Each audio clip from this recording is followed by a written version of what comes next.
اچھا وہ بات الگ ہے، لیکن مجھے اپنی عزت پر کوئی آنچ نہیں آنے دینا۔ ہاں ہاں، اس بارے میں تم بے فکر رہو، کوئی تمہیں ایسی بات بھی کہے تو میں اس کا منہ توڑ دوں گا۔ تم ایک باکردار عورت ہو، تمہاری حفاظت میری ذمہ داری ہے۔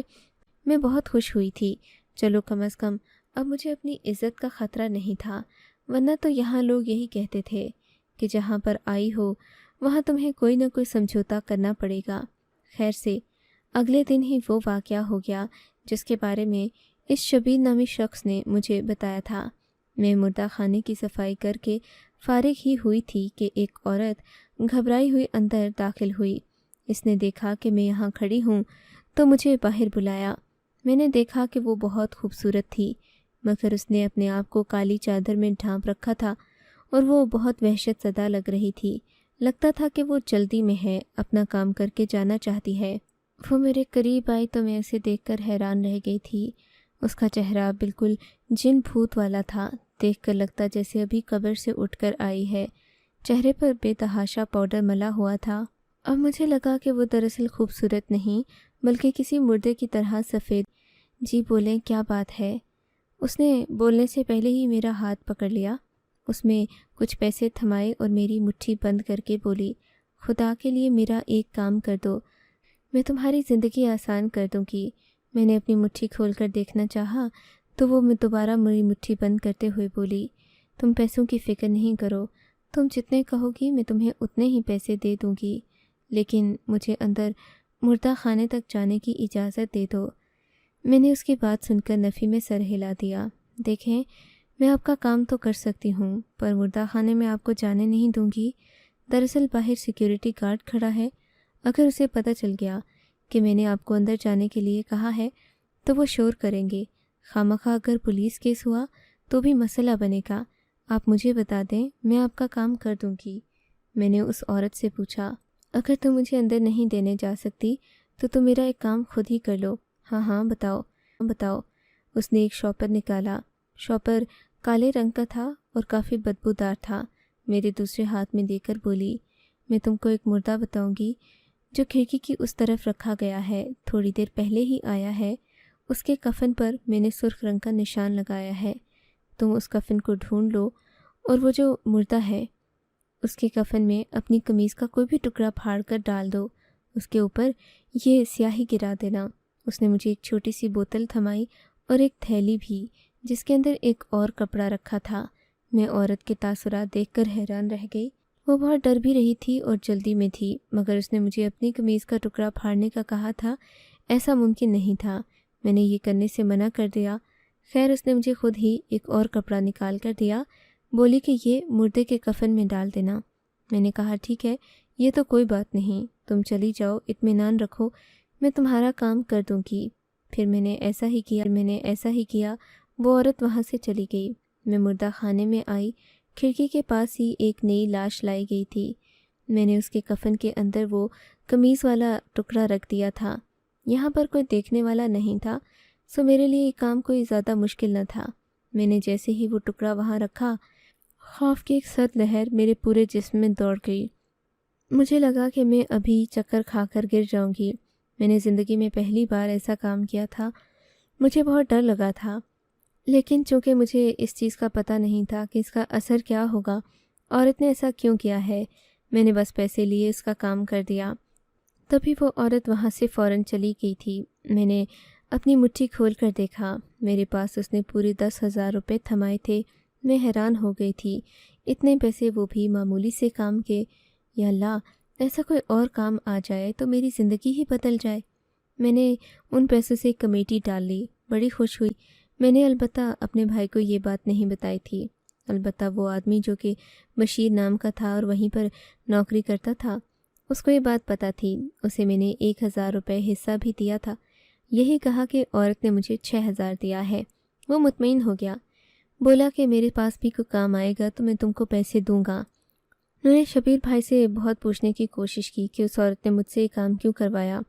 بولے کہ ان لوگوں کے مختلف مقاصد ہوتے ہیں، تم فکر نہیں کرو، جو ہوا اس کو بھول جاؤ۔ خیر رات گئی بات گئی، میں بھی اس چیز کو بھول گئی تھی، مگر اس عورت کی شکل میرے ذہن پر نقش ہو گئی تھی۔ اس مردہ خانے کے قریب ہی ایک قبرستان بھی تھا جہاں اکثر مردوں کو دفنانے کے لیے لایا جاتا۔ اس دن بھی ایسا ہی ہوا۔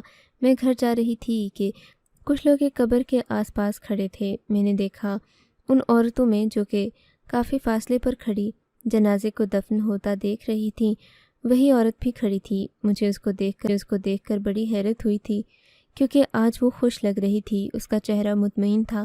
جتنی پریشان وہ اس دن تھی، آج اتنی ہی خوش تھی۔ مجھے بڑا سخت دھچکا لگا تھا کہ کوئی عورت کسی کے جنازے پر خوش کیسے ہو سکتی ہے۔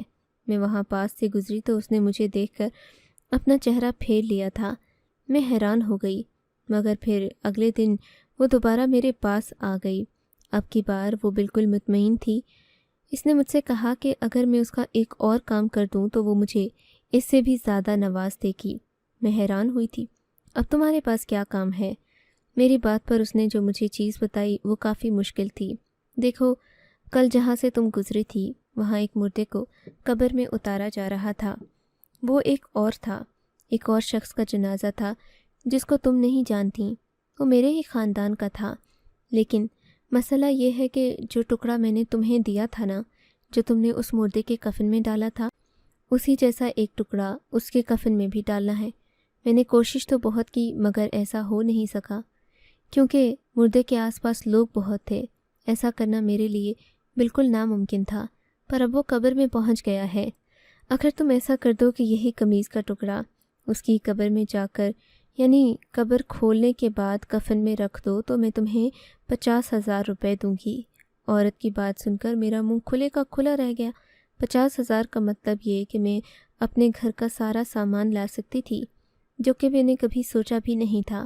لیکن یہ کام بھی تو بہت مشکل تھا۔ میں نے دل میں سوچا، تم صبر کرو، اور ہاں، یہ بات کسی اور کو مت بتانا۔ کل آنا، میں تمہیں بتا دوں گی کہ کیا کرنا ہے۔ وہ مجھے آدھی رقم دے کر چلی گئی۔ میں نے بشیر بھائی سے یہ بات کی۔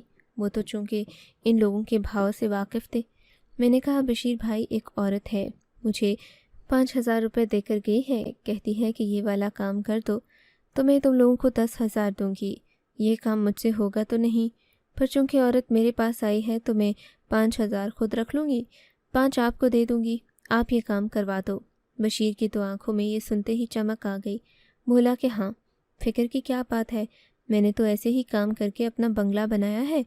تم اس عورت سے کہہ دو کہ کل آ جائے، میں اس کا کام کر دوں گا۔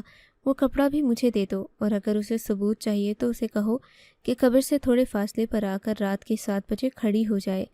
میں نے یہ باتیں ذہن نشین کر لیں۔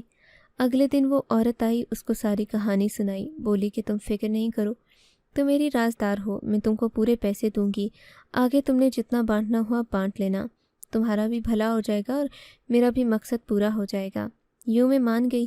پھر ہم نے اس کا وہ کام کر دیا جو اس نے کہا تھا، اور یوں 50,000 کی خطی رقم میرے ہاتھ لگ گئی، جس میں سے 5,000 روپے میں نے بچو دیے، 45,000 روپے اپنے دامن میں چھپا کر گھر لے آئی۔ میری تو جیسے چاندی ہو گئی تھی۔ اگلے تقریباً 1 ہفتے میں نے اپنا گھر سامان سے بھر دیا۔ میرے گھر میں اتنی رونق کبھی نہیں آئی تھی۔ یوں میری خوشی کی انتہا نہ رہی۔ مگر کہتے ہیں کہ انسان کو اپنے اعمال کا حساب تو اس دنیا میں یا آخرت میں دینا ہی پڑتا ہے۔ ایک دن جب کہ میں بازار سے گزر رہی تھی تو وہاں پر مجمع لگا تھا۔ لوگ بڑی مشکل سے ایک عورت کو سنبھال رہے تھے کیونکہ وہ بری طرح رو رہی تھی۔ مجھ سے صبر نہ ہوا، یہ دیکھ کر میں بھی آگے بڑھی، پر یہ دیکھ کر دھچکا لگا تھا کہ وہ عورت کوئی اور نہیں بلکہ وہی تھی جو اکثر میرے پاس اپنے کام کروانے کے لیے آیا کرتی تھی۔ میں نے اسے دیکھتے ہی پوچھا، آپ یہاں؟ ہاں، میں یہاں، مجھے میرے اعمال کا پھل مل گیا ہے۔ وہ عورت چیختے ہوئے بولی۔ آس پاس کے لوگ اپنے کانوں کو ہاتھ لگا رہے تھے۔ وہاں موجود ہی ایک آدمی نے مجھے بتایا کہ یہ عورت بہت عرصے سے اپنے گناہوں کی معافی مانگ رہی ہے، پر اسے معافی نہیں مانگی، اسے اللہ نے معاف نہیں کیا۔ اس کے بائیں ہاتھ میں ایک چھالا ہے جس میں مسلسل درد رہتا ہے، یہ چاہ کر بھی اس کا علاج نہیں کروا سکی۔ آج کسی لیڈی ڈاکٹر نے اسے کہا تھا کہ میں تمہارا علاج کروں گی، مگر چھالا دیکھ کر اس نے بھی منع کر دیا کہ یہ لا علاج ہے۔ تبھی یہ رو رہی ہے، کہتی ہے کہ میں نے اپنے رشتہ داروں کے ساتھ بہت برا کیا، ان کی موت کے لیے میں نے گڑھا کھودا، میں نے ان پر کالا جادو کروایا، ان کی خوشیوں کو تباہ کرنے کی کوشش کی، اسی وجہ سے یہ چھالا سزا کے طور پر میرے ہاتھ پر نکلا ہے۔ اس بات نے میرے رونگٹے کھڑے کر دیے۔ میں تو نہیں جانتی تھی کہ یہ کوئی موت کا چکر ہے۔ یا اللہ، اب میرا کیا ہوگا؟ میں یہ سنتے ہی گھر بھاگی، وضو کر کے نماز پڑھی، اللہ سے معافی مانگی، مگر مجھے اب بھی دل کو چین نہیں آ رہا۔ اس بات کو تقریباً 10 سال گزر گئے ہیں۔ میں اللہ سے معافیاں مانگتی ہوں، میں اللہ سے توبہ کر، میرا بچہ بھی بڑا ہو گیا ہے، اب وہ جوان ہے۔ مجھے اسے دیکھ دیکھ کر خوف آتا ہے کہ کہیں میرے بچے کے ساتھ کچھ نہ ہو جائے۔ آپ بتائیں، میں نے یہ سب لا علمی میں کیا تھا، اب میرے لیے کیا حکم ہے؟ مجھے کیا کرنا چاہیے؟